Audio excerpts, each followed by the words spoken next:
Hello everyone, good morning to all. How are you? कैसे हो आप सभी? मुझे पता है सिर्फ मुंबई के अलावा जितने भी इंडिया में लोग हैं सारे ठीक ठाक होंगे। मुंबई के अंदर इस चीज़ का खौफ है कि वो शायद भी ठीक ठाक नहीं होंगे, बिकॉज इसलिए कि मुंबई के अंदर कुछ टाइम पहले एक खतरनाक घटना हुई थी जिसको लेकर अभी मतलब विवाद हुआ। मैं बोलता हूँ ना आपको, डोंट ट्रस्ट एनीवन। बोला है ना मैंने आपको ऑलरेडी पहले ही बताया हुआ है, बट शायद तुम्हें इसके बारे में मालूम नहीं हो। तभी मैं ये वीडियो बना रहा हूँ बिकॉज अभी 7:30 हुआ है, मॉर्निंग का टाइम है। मेरा कोई पर्पज़ नहीं है कैमरा खोल के तुम्हें ये सारी चीज़ें बतानी।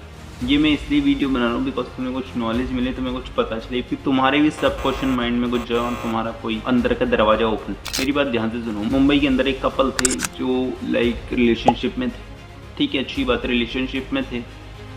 कुछ टाइम बाद 6 से 8 मंथ बाद उन्होंने शादी भी कर ली।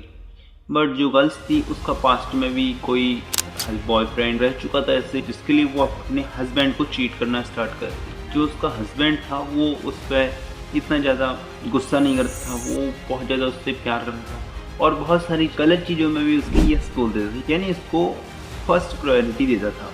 एक दिन क्या हुआ, लड़के ने बोला मैंने कहीं जाना है इम्पोर्टेंट और मेरे को आने में 3 से 4 दिन लग जाएंगे। लड़की ने कोई जवाब नहीं दिया, बोला ठीक है कोई दिक्कत नहीं, जाऊँ आप। लड़का गया जहाँ पे वो 3 से 4 दिन बाद आने वाला था, वो 2 दिन पहले आ गया। अब जो लड़की थी उसका पहले ऑलरेडी किसी के साथ रिलेशन था और अभी भी वो चीज़ें ख़त्म नहीं हुई थी। तो लड़के ने अपनी वाइफ को और ओल्ड बॉयफ्रेंड को रंगे हाथों पकड़ लिया। जो उसका हस्बैंड था सिर्फ उसने उन दोनों से एक ही सवाल किया कि तुम दोनों आपस में शादी करना चाहते हो, अभी भी प्यार करते हो, आगे भी करते रहो। दोनों की तरफ से जवाब हाँ था। लड़के ने हस्बैंड को बोला तुम इसे ले जाओ, कोई दिक्कत नहीं, मैं रह लूँगा, बट जितना भी मैंने आज तक इसके ऊपर शादी के बाद और शादी से पहले खर्चा किया वो सारा का सारा मैं एक लिस्ट बनाता हूँ, मुझे वापस कर दो और तुम इसे वापस ले जाओ। अब जो उसका पास्ट का बॉयफ्रेंड था उसने साफ सीधा मना कर दिया कि मैं पैसे नहीं दे सकता और ना मैं इसको ले जाऊँगा, बिकॉज जो अपने हस्बैंड की नहीं हुई, जो शादी करने के बाद भी अपने पति की नहीं हुई, वो मेरी क्या होगी। जैसे ही हस्बैंड ने बात सुनी उसने तुरंत बोला अभी तुमने बोला मैं इससे प्यार करता हूँ, अब आप ऐसी बातें करते हैं। बोला मैं केवल प्यार करता था, अब नहीं करता हूँ कुछ। लड़की ये सुनकर हैरान हो गई और कपड़े सिमट कर पीछे बैठने लगी। जो उसका सिर्फ बॉयफ्रेंड था ओल्ड का, वो तुरंत निकल गया।